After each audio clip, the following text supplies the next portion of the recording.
In today's video, we're going to zoom in on the Nasdaq futures market, which very clearly stood out today. I'll take you through the reasons why the Nasdaq stood out, along with what the exact trade setups were, where volatility gave us an edge to enter.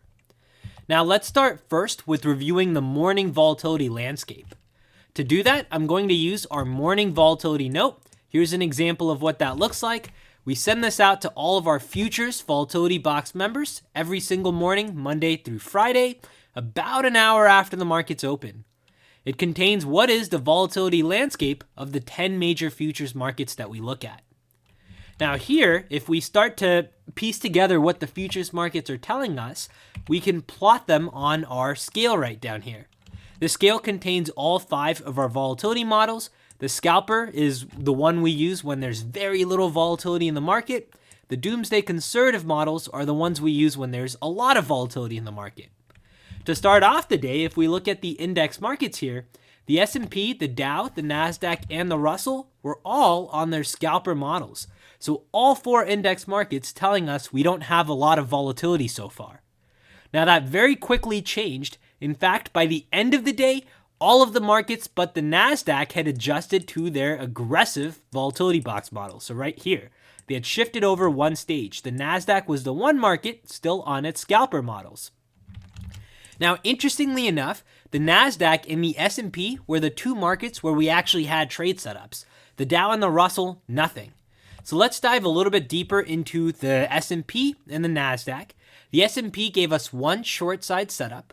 The short side setup was a healthy winner, hitting both T1 for plus 3.75 points and T2 for 13.5 points. You can see T2 is very clearly where we make a chunk of our profits here.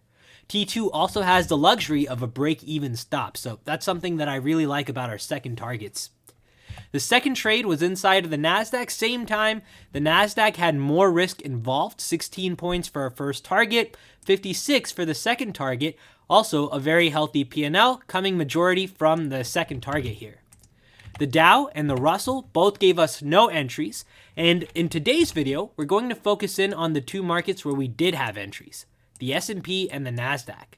I want to show you what each of these setups look like and how the volatility varied between these 2 markets. Now, if we start first with the Nasdaq futures, here I have our scalper volatility box models loaded on, and we have a chart of the Nasdaq futures, and I'm using a 1-minute time frame. Now our setup in the Nasdaq came in the 8 to 9 a.m. Pacific hour when we had price action breach our upper volatility box zones. So let me move this chart down and let's zoom into this so we can break the setup down in a little bit more detail.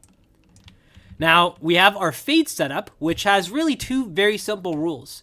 First, we want to see price action breach our sign entry lines. That's this line right here, and that happened with the green candle. That's step 1. Once that happens, we know we have a volatility edge. Now we just need a sign of an overbought confirmation in this case, which tells us that we're looking for a reversal. We got that with the edge signal confirmation right here in that 8:43 a.m. Pacific candle, and after that candle, you can see where that pretty much marks the high of this entire move right up here. Our stop is outside of the volatility box clouds. In this particular case, inside of the Nasdaq, that was about 16 points worth of risk. We're looking for that same 16 points for our first target, which we hit in this flush move down lower. After we hit our first target, our stop is moved from outside of the clouds to break even, and our second target is at the gray target line on the opposite side from that same hour. This is a static trade. It doesn't change in terms of we don't have to keep moving these levels or the stops or the targets after we get to that second target level. It's very simple. We have our stop at break even. We have our second target right down here, close to that 16,000 mark, and we're seeing what gets hit first. Now inside of the Nasdaq, if I zoom out, you can see how price action reacted from when it hit the upper volatility box zones all the way to that selling activity. This is where we hit T2, and you can see we went down even further than our second target. Now, as we went into the final close of the day here, that's when price action, really the last few minutes, rallied into the upper edge of our volatility box zones, and that's where the market closed. So the Nasdaq still remained on its scalper models throughout the remainder of the day. Our one trade setup was this short side opportunity. We hit T1, we hit T2, and that's the best trade that we had today. Now the second trade was inside of the S&P 500 futures. Here, you should notice something similar. Price action breaches our sign entry line in that same hour, but this time those breaches aren't as deep into the clouds as the Nasdaq was. We breach our sign entry line. We have the edge signal confirmation right down here. Same candle, 8:43 a.m. Here, we get just a few touches of the sign entry line before price action reverses and goes to that same T1 and T2. Now, if you weren't as quick inside of the S&P, this was a much harder trade to catch compared to the Nasdaq, which gave you plenty of opportunities to enter. Now, what's interesting with the S&P is the edge of our trade that we had during the lunchtime hour. This is 9:50 a.m. Pacific. Price action breaches our sign entry line. It's towards the tail end of the hour and in the lunchtime hour, so not really looking at new entries here. This is free information without capital at risk. We're trying to see, are our models respected? In this case, we get a very clear hint that our models are not being respected inside of the S&P. The scalper is no longer working. We should not be looking at scalp setups. Instead, we need to adapt to volatility, switch to the aggressive volatility box models, and that's doing a much better job of containing price action.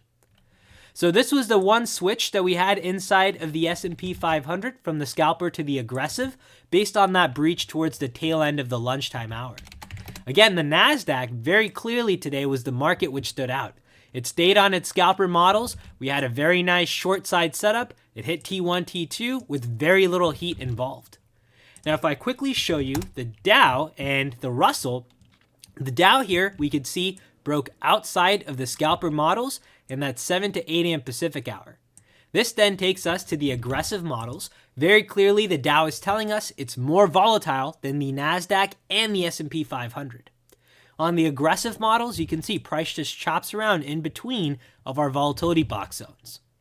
And finally, with the Russell, if we load back in the scalper, the Russell started off by really seeming promising here with a lot of volatility. And as soon as we hit that 7 to 8 a.m. Pacific hour, the tail end of it, we hit the upper edge of our volatility box zones, and price continued to keep going outside of the clouds before we saw these edge signal confirmations. So again, here we have to adapt to the volatility. We switch to the aggressive, and off of the aggressive, price is just chopping in between of our volatility box zones. All right, I hope you found this video helpful. For those of you that are Futures Volatility Box members, we had some nice entries today after a really quiet week, especially with the holiday week last week.